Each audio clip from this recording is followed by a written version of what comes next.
Ninale Confabulation have a fan like Drifta. Lucky lad, I owe his bosses a lot of favors. What's going on between you and Drifta?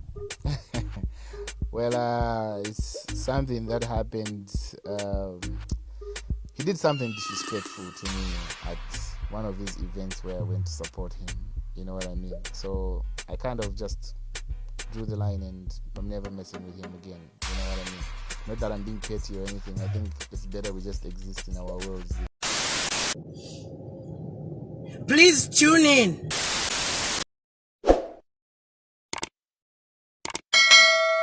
What's up, my country people? What's going on? It's Confabulation Desk with Patrick Xim, and I'm back with another exciting video. And in today's video, I'll be talking about the Drifta track Nezlong beef. And before I get into this video, do make sure to click that subscribe button, turn on the bell notification that you might be notified every time I upload a video. And you can always comment down below in my comment section. And one thing, guys, don't forget to give this video a like or give this video a thumbs up, and let's get straight into this video. Just like I said earlier, guys, I'll be talking about the Drifta trade and Nezlong beef. So let's start with this video. How did this beef start? Well, it all started when Nezlong name dropped Drifta track in my diary 8. I think it was 8 if I'm not mistaken, and said quote unquote Ninare Confabulation abafana munga Drifta. That's where it all started, guys. That's where it all started. And after that, what happened, guys? Listen to this.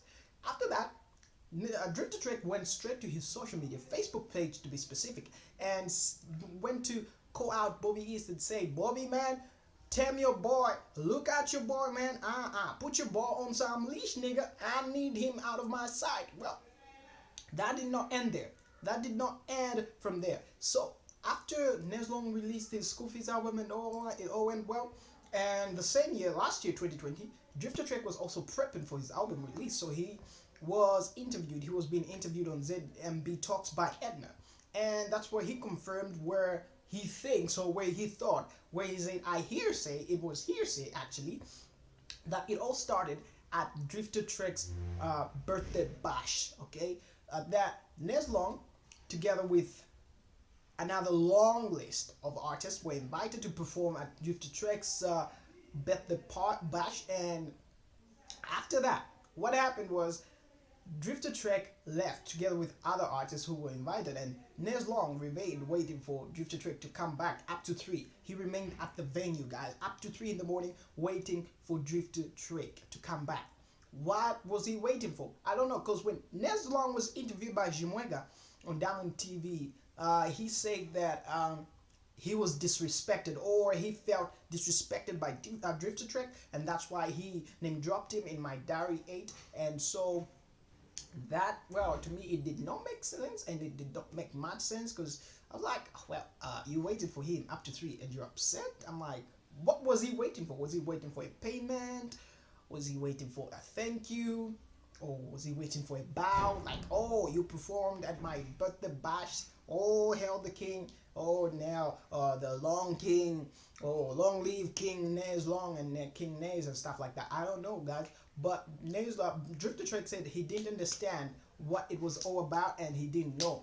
So in his song, Long Live the King, he does emphasize and say, well, I'm the king, I'm the guy, I'm the man. You should listen to the song. It's off his This Is Magic album. And don't forget, Nezlong also dropped his EP, the School Fees EP, and I think this is Let's Make Magic album. I think it might be Drifta Trek's second, if not first project. Second, or if not his first.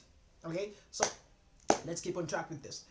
After that, Nezlong, after that series of songs and all that, Nezlong went to his Facebook and said, well, look at this guy. Okay, I don't really know what he said, but I'll show you the correct quote on the screen. You see it. He said, this guy has been an upcoming artist for 5 years, and I've only been in the industry for 2 years, and I'm already bigger and better than him.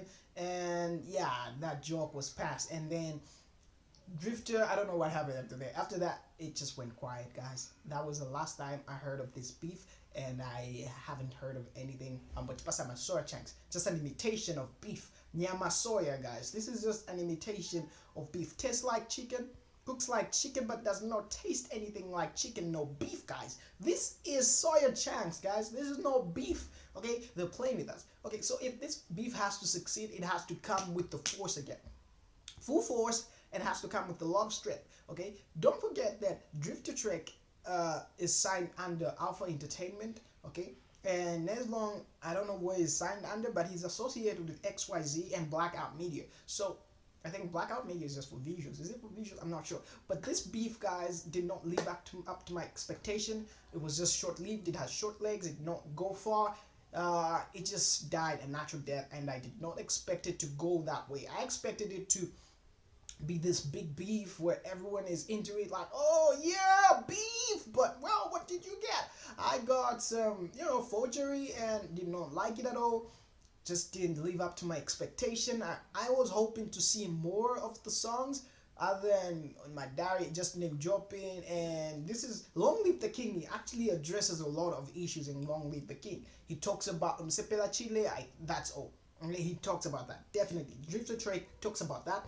He also talks about Nezlong and all the beef and the feud that is going on between them, and reaffirms himself, reaffirms himself and say, I'm the God, I don't do beef. You understand? Because I'm a dear my veg and stuff like that. So that practically was like him saying, well, I don't like beef, guys. Because if I see you, I'll just hit you.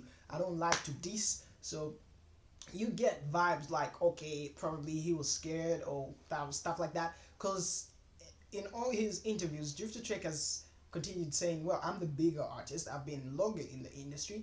But that might be disputed by other people who say, well, Nezlong has done better, what others would think. But truth be told, Drifta Trek has been longer in the industry, and I think the beef would be beneficial for both artists if they would just focus on it and concentrate and not name drop or call out other artists and say, hey, tell your person, or just involve it between the two of them.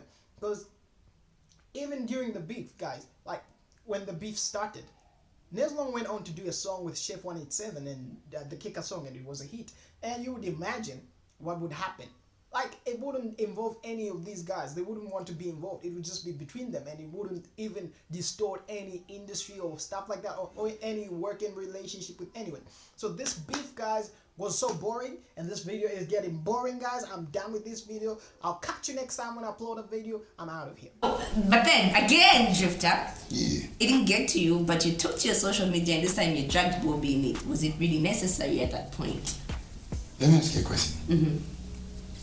Here's the situation. Mwana wa Panepa akamenya mwana wa Panepa. Amai wa mwana wa Panepa. Amai ndo kama mwana wa amai wake.